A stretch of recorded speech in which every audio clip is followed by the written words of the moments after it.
A very good day to you. I'm Hank Gross, MidHudsonNews.com. It's Monday, June 24th. The news today brought to you by the Galleria at Crystal Run. Broadway merchants and several residents in Newburgh are upset with the new credit card-only parking meters.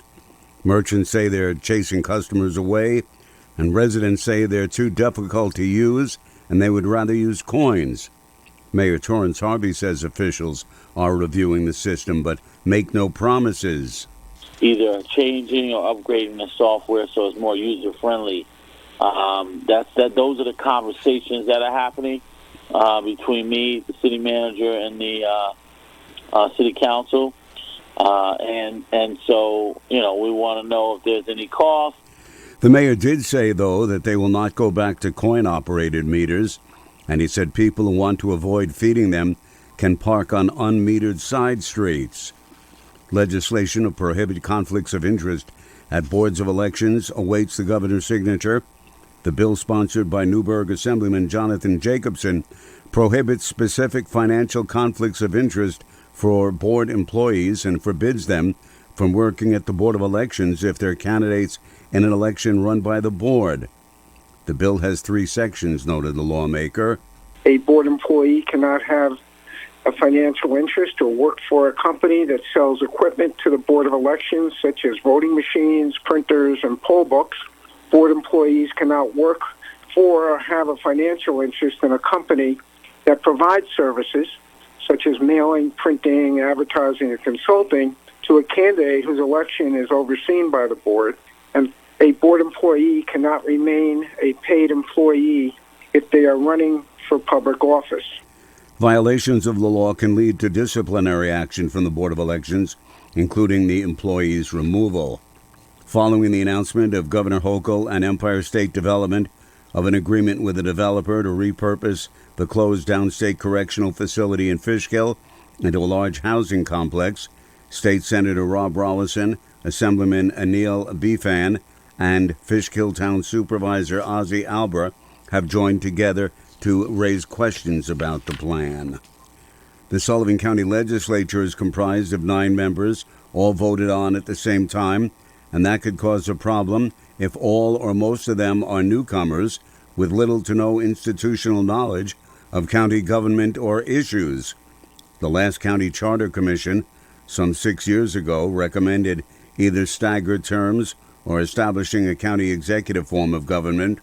Legislature Chairwoman Nadia Raj has now moved the ball forward on the staggered terms issue, scheduling a public hearing in the weeks ahead, followed by a vote by county residents. Hypothetically, if all 9 of us were replaced, we're in a learning curve, a huge learning curve. Even by having 5 new legislators now, they still have to come up to speed, and it takes months to get them acclimated. So the best case scenario is to do staggered terms. At present, the county does not have an elected county executive, but rather an appointed county manager, and Josh Potosik last week won a new 4.5-year contract by the county legislature. More news right after this. Find over 100 retailers allowing you to spend hours shopping safely at the Galleria at Crystal Run. Enjoy the big brands and the diverse selection of family-owned stores all in one location. The Galleria at Crystal Run offers dining options for everyone with Fuji 110 Grill, Allen's Mediterranean Grill, and Peru Cuisine. Discover the Mid-Hudson Valley's premier shopping, dining, and entertainment destination, the Galleria at Crystal Run. For more information, follow us on Instagram, Facebook, or visit GalleriaCrystalRun.com. U.S. Speaker of the House of Representatives Mike Johnson was in Campbell Hall Saturday for a campaign fundraiser for Allison Esposito, the Republican challenger to incumbent Democrat Representative Pat Ryan. Esposito was the GOP candidate for lieutenant governor alongside Lee Zeldin, who unsuccessfully ran for governor against Governor Kathy Hochul in 2022.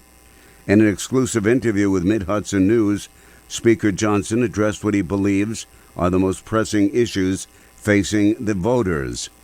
He said the issues of inflation and immigration are going to drive voters to the polls in November, while he also claims there's a nationwide shift in voter demographics.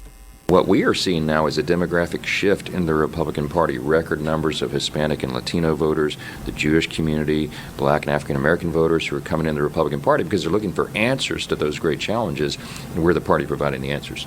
Johnson said the issues here in the Hudson Valley are the same as they are all around the country, noting that he's visited 133 cities in more than 30 states in the last 6 months. U.S. Deputy Transportation Secretary Polly Trottenberg toured New York Stewart International Airport on Friday and predicted as the economy of the Mid-Hudson continues to grow, so will passenger service.